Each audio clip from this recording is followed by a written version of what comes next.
بسم اللہ الرحمن الرحیم۔ السلام علیکم ورحمۃ اللہ وبرکاتہ۔ میں زبیر خان ہوں اور آپ میرا ویلاگ دیکھ رہے ہیں۔ قادیانیوں کے جو لیڈر تھے مرزا طاہر، وہ کمیٹی میں بیٹھے ہوئے تھے، وہ بھی دیکھ رہے تھے کس کو ٹکٹ جا رہا ہے اور ٹکٹ نہیں جا رہا، اور قادیانی بڑے کلوز تھے پیپلز پارٹی کے، اور پھر 74 میں ان کو بین کر دیا۔ اور رفیع رضا صاحب آپ کے ساتھی کہتے ہیں کہ اس لیے کیا کیونکہ یہ فکر تھا کہ قادیانی کا ووٹ بینک جو ہے وہ سارا اصغر خان کی طرف نہ چلا جائے۔ نہیں یہ فضول کی بات ہے۔ یہ صحیح ہے کہ قادیانی ہمارے بہت بڑے سپورٹر تھے۔ 70 کے الیکشن میں ان سے مشورہ کیا جاتا تھا۔ طاہر احمد جو تھے، مرزا طاہر احمد، وہ میرے بڑے خود ذاتی دوست تھے اور بہت اچھے آدمی تھے۔ اسی طرح ان کے جو بڑے بھائی جو اس وقت حضرت صاحب تھے، وہ بھی بہت اچھے آدمی تھے۔ لیکن یہ سیاسی باتیں ہیں، ان کو فیوڈل طرز سے نہیں دیکھنا چاہیے۔ سیاست میں آج دوست ہو، کل سر قلم۔ فیوڈل میں آج جسے یار کہہ دیا وہ یار ہی ہے، چاہے چور ہو، چاہے مخالف ہو، چاہے کچھ ہی ہو۔ نہیں صحیح کہہ رہے ہیں، مگر جب ہسٹری لکھی جاتی ہے اور اب جب پڑھی جاتی ہے تو اس میں یہی کہا جاتا ہے کہ یہ پہلا قدم تھا سو کالڈ اسلامائزیشن کا، جو کہ بالکل فراڈ طریقے سے پھر اس کے بعد ضیاء الحق صاحب نے کی۔ یہ پہلا جسے کہتے ہیں پتھر پھینکا گیا تھا اور وہ ہمارے گلے پڑا ہوا ہے آج تک۔ یہ ہسٹورینز یہ جس وجہ سے وہ پھینکا گیا تھا وہ میں یہاں نہیں آپ کو بتا سکتا، کیونکہ اس سے انٹرنیشنل ریلیشنز انوالو۔ کانسٹیٹیوشن منظور ہوا 73 کا، احمدیوں کو اقلیت قرار دینے کا فیصلہ یعنی کانسٹیٹیوشن میں آپ نے بعد میں امینڈ کر کے امینڈمنٹ ہوئی، تو یہ سیاسی فیصلہ تھا بھٹو صاحب؟ بالکل سیاسی فیصلہ تھا۔ اس کا مطلب یہ ہے کہ وہ پھر اپنی یعنی پاور پالیٹکس میں کمپرومائزز بھٹو صاحب کے بھی موجود ہیں۔ بہت زبردست آپ پوچھ رہے ہیں کہ یہ کیوں ہوا؟ یہ سعودی عرب کے پریشر سے ہوا۔ تو اب وہ یوں کہتا تھا سعودی عرب کا بادشاہ کہ ان کو یہاں نہ آنے کا۔ یہاں نہ آنے کا مطلب یہ ہے کہ ان کو مسلم نہ لکھو پاسپورٹ، اگر ان کو غیر مسلم لکھو گے تو پھر یہ نہیں آ سکیں گے حج کو۔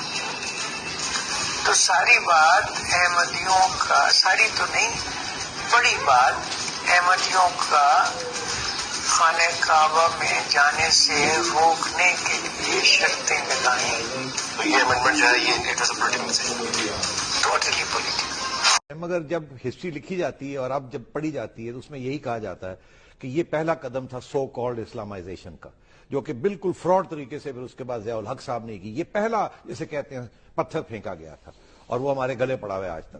یہ ہسٹورینز یہ جس وجہ سے وہ پھینکا گیا تھا وہ میں یہاں نہیں آپ کو بتا سکتا، کیونکہ اس سے انٹرنیشنل ریلیشنز انوالو۔ اس سے زیادہ خوفناک سازش کیا ہو سکتی ہے کہ مکے اور مدینے کو عالم اسلام پر یہودیت نافذ کرنے کے لیے استعمال کیا جائے۔ آواز مکے اور مدینے سے پھوٹے گی، سارے مسلمان سمجھیں گے کہ یہ ہمارے آقا کی بستی کی آواز ہے، ہم اس کے غلام 100% سمعنا واطعنا، ہم نے سنا اور ہم نے قبول کیا۔ یہی آواز ہوگی جن کو عشق ہے، اور یہ نہیں پتا ہوگا کہ یہ آواز چلی مکے اور مدینے سے نہیں ہے، بلکہ امریکہ سے ایک باز گشت ہے آواز کی، جس کا آغاز ہوا تھا اسرائیل میں۔ اب اسرائیل جو چاہے گا عالم اسلام سے منوانا، وہ امریکہ کی معرفت سعودی عرب کے رستے سے منواتا چلا جائے گا، اور آپ کچھ نہیں کر سکیں گے۔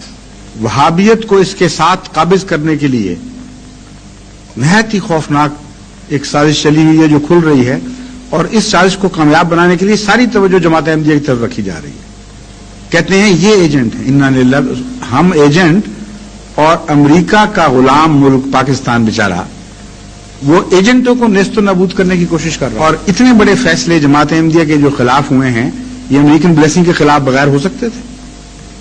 امریکہ چاہتا تو مارشل لا کے بعد پھر ڈیموکریسی میں جا سکتے تھے۔ یہ فیصلے پہلے سے زیادہ سخت ہو کے داخل ہوئے ہیں، اور ہر دفعہ جب اسٹیٹ ڈپارٹمنٹ کو ہم نے کہا، احتجاج کیا، ہم نے کہا ہم جان رہے ہیں کہ تم لوگوں کی شرارت ہے ساری، اب پتہ چل جائے گا جب مارشل لا ہٹے گا کہ یہ بدماشی جو ہو رہی ہے یہ بھی ساتھ ہٹی ہے کہ نہیں، اس وقت ہمیں سمجھ آ جائے گی۔